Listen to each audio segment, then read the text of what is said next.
Sveiki! So behind me we have an architectural monument here in the capital of Latvia, Riga. That is the House of the Blackheads. And it's one of the reasons I love being here, this old world architecture. Well, you can stroll through the cobbled streets with snow on the ground. For me, it gives me that very atmospheric winter vibe here that I enjoy. However, possibly the biggest counter argument that I get in the comments under my videos here on my channel is, why the hell would anyone want to live in this region, in particular in the winter?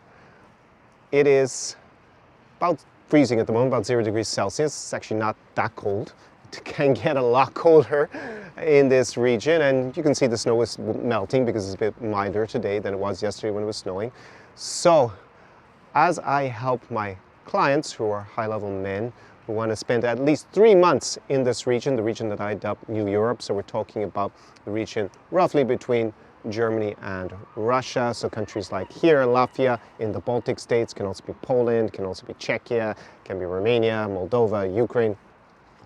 In these countries, they are known for not being tropical paradises, in particular in the winter time. And in this video, I'm going to outline to you the advice that I give to my clients as well when they are on consulting calls and they ask me, okay, what is the best combination for me when I am allergic to the cold weather in the winter? So with that said, let's get into the video. We're going to go through the best climates in New Europe. Yam.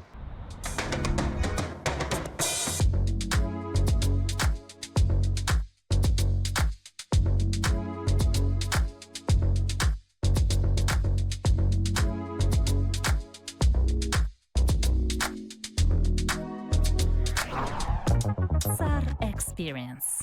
So here I am showing you what it's like to stand in new European weather in the European Union, in Estonia in January 2025. As you can see behind me, we got the iconic border crossing between Russia and Estonia, Russia and the Schengen area, Russia and NATO, Russia and the European Union. It is there. You can actually drag your suitcase if you want to across the border into Russia on the pedestrian bridge. But this is what the weather is like in this part of Europe in the winter. It is at the moment 12:35 p.m. and it is already getting quite dark in January. I don't know for how much longer we're even going to have sunlight. And we obviously have the snow. It is pretty chilly. It's probably around freezing, maybe a degree or two below at the moment. And this is the reality of being in Estonia, in this region, in the winter. This is just pretty typical. Although very beautiful behind me when you have the snow on the Ivangorod fortress and on the Herman Castle on the other side, and the battlements, the ramparts there behind me.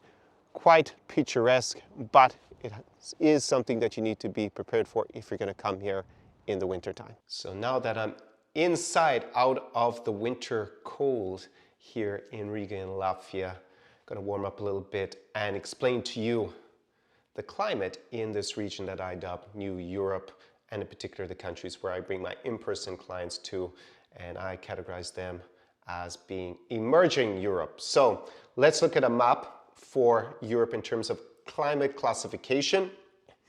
We have the Köppen-Geiger climate classification map for Europe. The first thing you'll see is that more or less we can look at 3 main climate groupings across the continent of Europe, so you get a better idea how the climate might change as you move across it. Maybe you're also considering parts of Western Europe or Southern Europe as places that you want to go to either for the entire year, which probably makes this video not so relevant to you, or more likely that you want to split your time, maybe the winter in Southern Europe, and we're going to see why in a minute, and then maybe the summers in New Europe, as I call it, or emerging Europe. First thing you notice actually when you put the map of Europe there in front of you, a lot of countries that get categorized as Eastern Europe are actually not in the east, they are in the center. So countries like Poland, the 3 Baltic states like Latvia where I am at the moment, you could even see Belarus and Ukraine, Romania are also pretty much there in the center. Obviously in the east we have Russia, and if you're going to use the geopolitical term Eastern Europe and Western Europe, then you probably need to update that from when we had the Cold War, because now, or days with the Russo-Ukrainian War and the Russian invasion of 2022, I would put basically Russia and the territories that they either occupy or have influence on through alliances in Europe as being Eastern Europe. I have another video about that. I'll put up in a card down below in the description if you want to dive deeper into that subject. But with respect to the climate, you can see there are kind of three main climate groupings that we can talk about for the continent of Europe. You have kind of Western Europe, which has an oceanic climate, so that would include my home country of Ireland. Cool to warm summers and cool winters with overcast skies. In Ireland, it actually rains a lot, but it doesn't tend to rain very heavily all day, and it doesn't get very hot in the summer whatsoever. Southern Europe has a distinctively Mediterranean climate, so countries like Italy or Spain, Greece, they have warm to hot, dry summers and cool to mild winters, and they have a lot of sunshine. And then you have Central and Eastern Europe, which is classified as having a humid continental climate. They have warm to hot summers and cold winters. And I can definitely testify to the cold winter part. As you see on the map, they put it quite handily. The cold part being very blue, so we feel a bit colder looking at it. And you can see it's basically most of Central and Eastern Europe, except for the southern part of it, which has a different climate.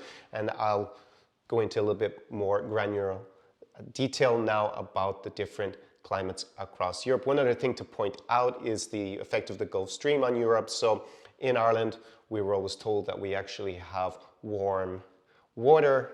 Didn't really feel that warm in Ireland, but basically because the Gulf Stream, which comes up from the Gulf of Mexico and passes along the western seaboard of Europe, it actually stops the waters from being as cold or freezing even in the winters. So that changes things quite dramatically.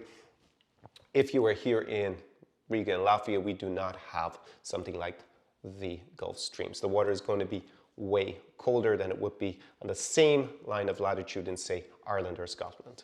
That's just something to be aware of. So if we look at the Köppen-Geiger climate classification map for Europe, you will see in New Europe, as I describe it, I'll put another video up above in the card and down below in the video description if you want to understand my rationale for describing this region as New Europe. And basically most of it is in that kind of darker blue color. Poland all the way actually all through a lot of Russia, obviously in the northern part of Russia up into the real northern part of the Nordics, it's more a polar climate. But here we have it for most of the region, it is a cold, no dry season, warm summer climate. Change a little bit if you were to go somewhere more in the Balkans. You can see that they have hotter summers when you look at the map. So countries like Serbia or Croatia, maybe Hungary, large parts of Bulgaria.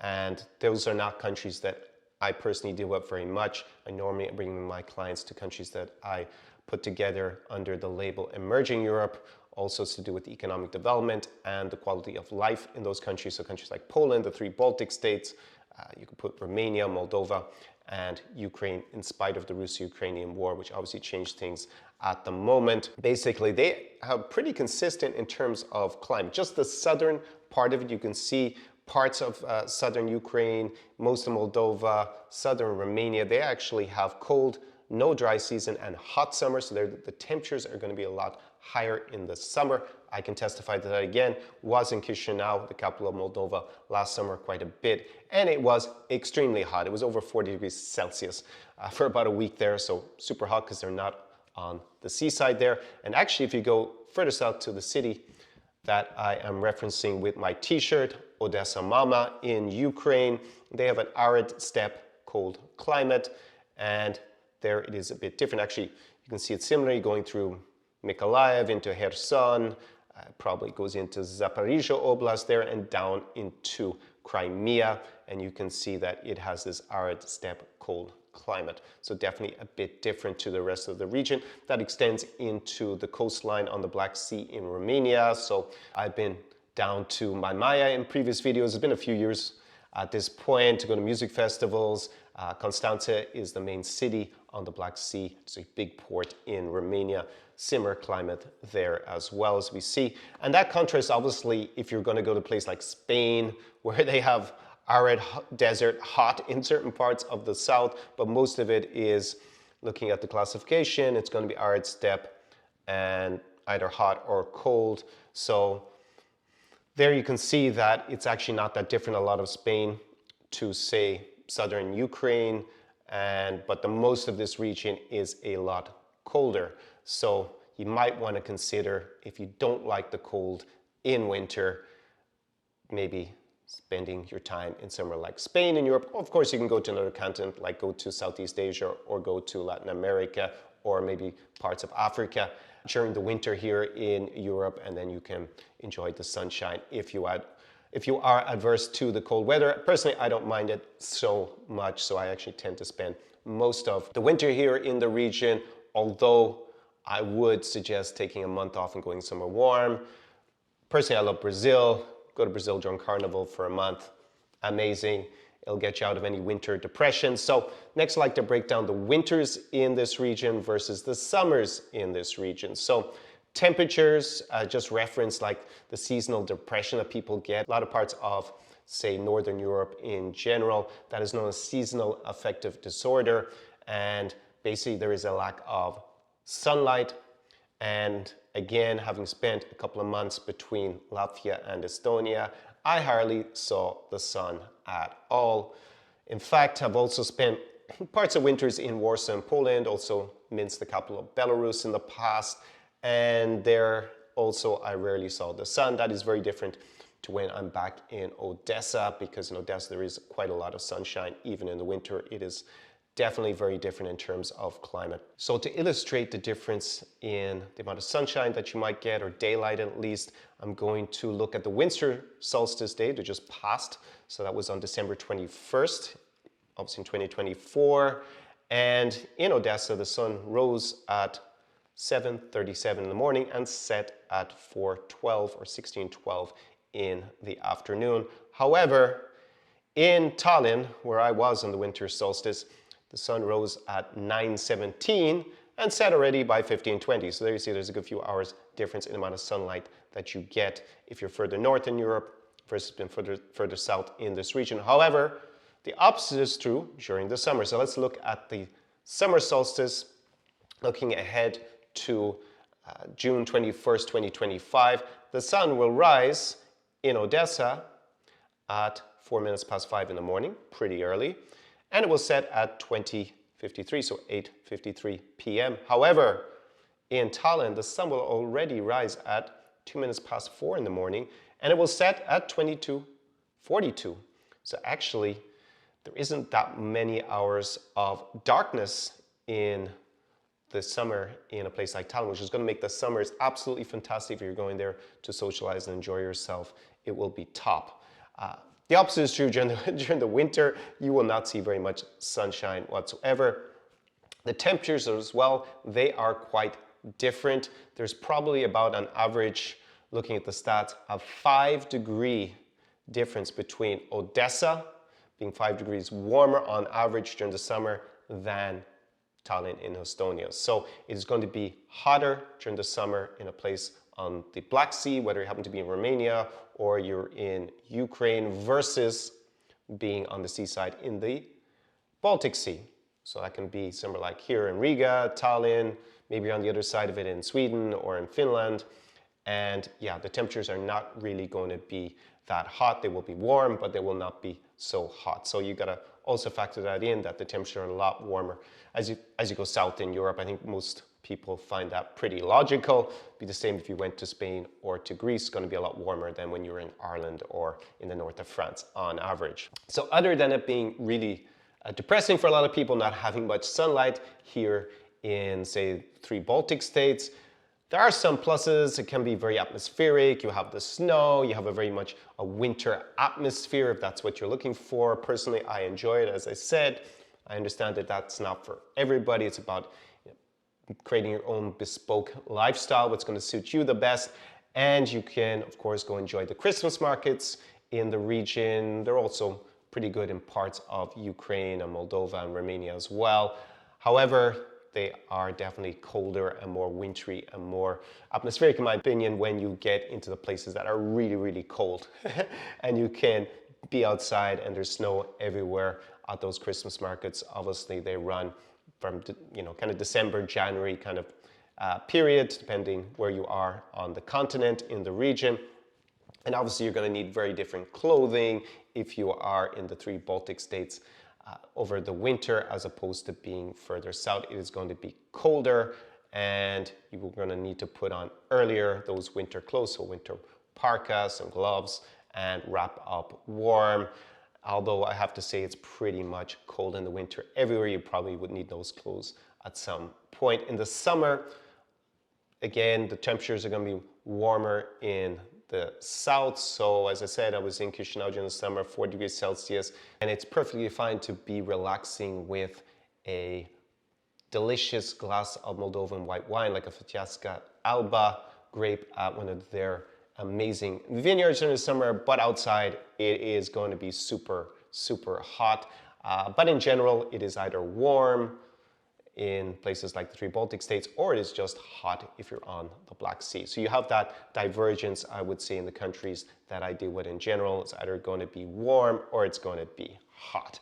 And that also affects other things to do with the culture. I think, for example, in Ukraine and Moldova, especially because they have the famous black soil for growing, they have just absolutely amazing produce. So fruit and veg is pretty incredible. It's one of the best places I've ever gone personally for just that quality that you can get. Everything's a farmer market basically, and it is pretty phenomenal. Not going to be the same when you get to like Poland or the 3 Baltic states, like which are Lithuania, Latvia, and Estonia, in terms of the climate and what they can grow, and also the soil quality. So you have that big difference.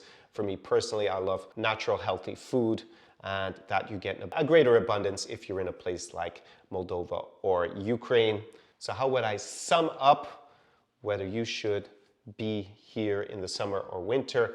Clearly, if you don't like the cold, you don't like lack of sun, and you don't think you can handle that, probably stick to this region, New Europe, emerging Europe, for the summer only. I recommend my clients spend between 3 and 12 months in their favorite places in the region. It does not have to be all year round.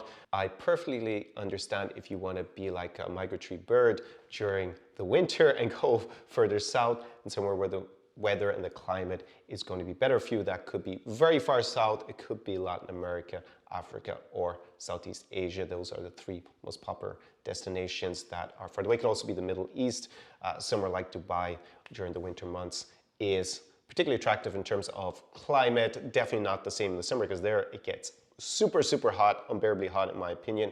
So that could be a good combination. You do see here in Riga, especially because they have the ability to get the Schengen residency through real estate investment, that it is quite appealing to people from the Gulf area, because they could come here during the summer when the temperatures are warm, when it's super hot in a place like Dubai, and then vice versa. In the winter, they can go there when the climate is a lot more enjoyable if you were trying to avoid the cold. So I think that's really the big decision to make. I have friends that spend all year in the region. They don't care. They kind of battle through it with the lack of sunlight. And I have other friends who tell me, Connor, I just can't do it. I need to get out of here. By November, they've already left, and then they come back in, like, say, late March, early April, when the climate and the temperatures are better or more agreeable to them personally. If you like to go skiing, of course, you've got to do that during the winter.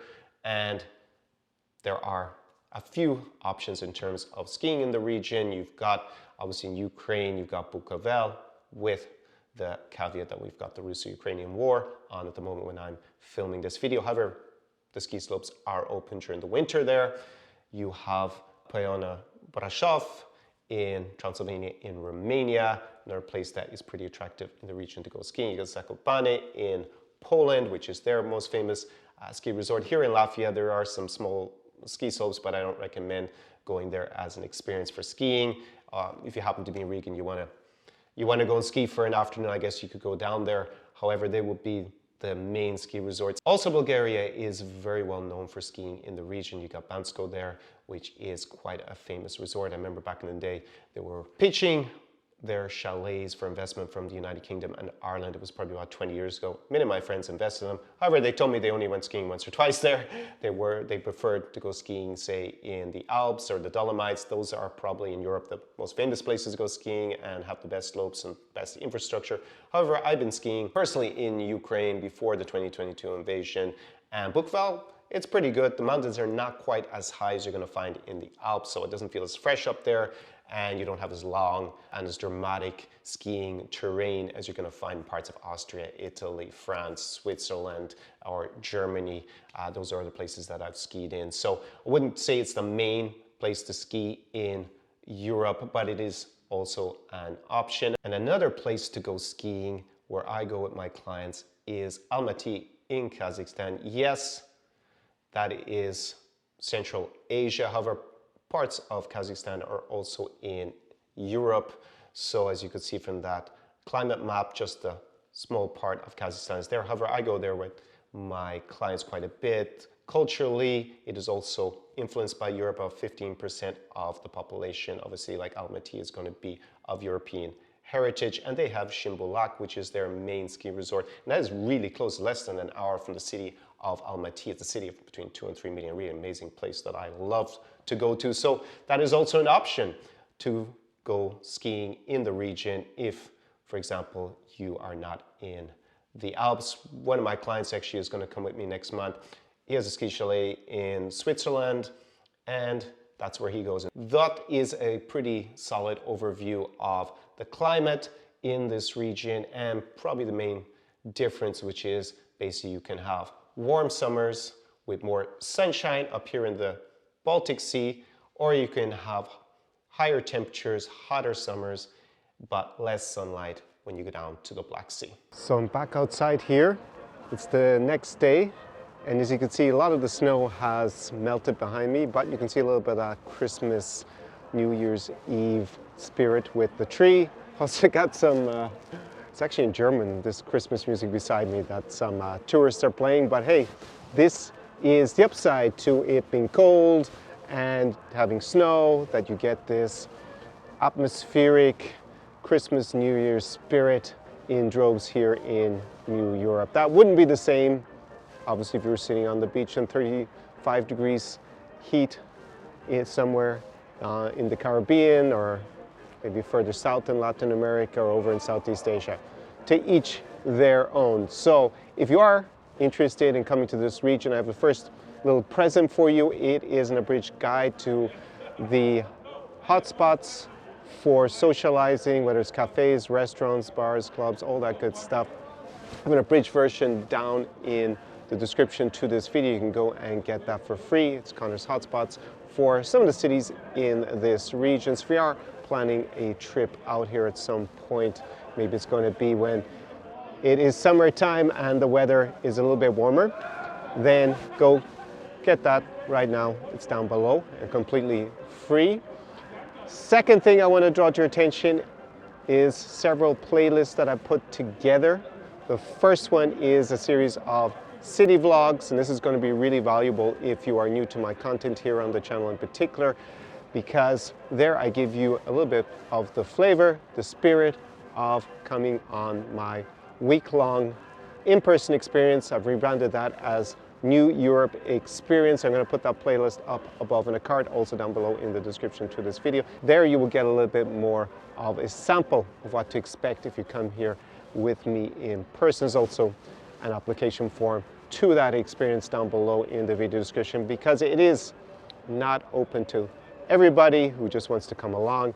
I screen everybody first for their vibe and background. So, second playlist that I want to draw to your attention is an extension of that, because most of my audience are single men.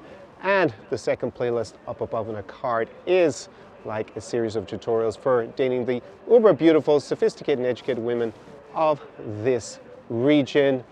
There, go ahead and soak up all that free content. It'll definitely put you in a lot better position if you come here as a single guy with the local ladies. And the third playlist especially if you have not been watching my content for many years ago. I have a complete library of, at this stage, I always say it's over 50 hours, but it's probably close to 100 hours of content there. It is my vodcast series, so go and take advantage of that encyclopedia of knowledge about this region and its people and its values. Obviously be discerning because I have so much content there.